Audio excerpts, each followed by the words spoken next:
Last week we heard excerpts from Mr. Costello's budget speech where he was just obsessed with the bionic ear. He's nuts for it. I don't know what that was about. No, It doesn't seem to have been reported in the papers. Yeah. Equally strange is an interview I've done with the Leader of the Opposition, Kim Beazley. Now, I'm legally bound to point out that there has been a little bit of editing done in this interview. I'm sure it hasn't been much, though. No, not too much. I mean, there's always a little bit of cosmetic editing. Look, it's the nature of radio. I can assure you that Mr. Beazley did use all of the words you're about to hear. He just may not have used them in this order. Mr. Beazley, thanks for joining me.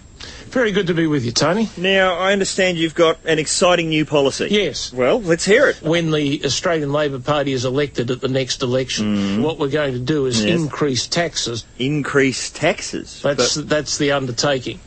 I'm sorry, maybe I'm not hearing you right. What we have said today, just to make this absolutely clear, is that we're going to increase taxes. But you've been talking about tax reform. So, obviously, by definition, we're going to increase taxes. Right, that's your idea of tax reform. The number one tax reform would be to increase taxes. This is the first thing you're going to do. It's not a bad starting point. It's an unusual economic philosophy. Well, it's nice to have an economic philosophy discussion, Tony, but what we're going to do is increase taxes. Right, this is your big plan. Frankly, it's the easiest thing to do. It's the cheapest thing to do. Increase taxes. Yes. But in the past, you've always talked about lowering them. I think that that's where we've massively dropped the ball over the last decade.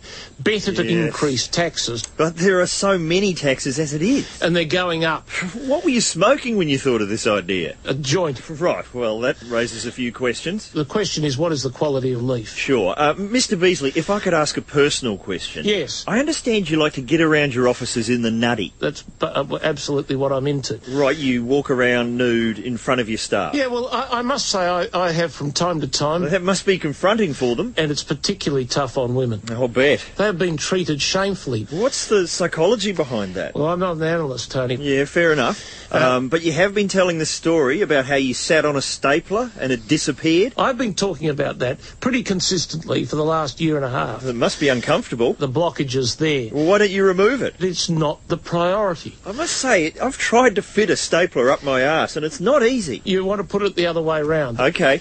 Do you think this will affect your performance as leader? We won't get that performance until we increase taxes. Right, but getting back to the stapler, are you saying a man with a stapler up his arse can be Prime Minister? What I'm effectively saying is that I am experienced enough to handle all the unexpected things that come into you when you are Prime Minister. Well, there you have it, Australia. A Prime Minister with a stapler up his arse. All I'm saying, Tony, is this. I have the experience to do it, and therefore I will be in the position to do it. I'm sure you will. It's particularly tough on women.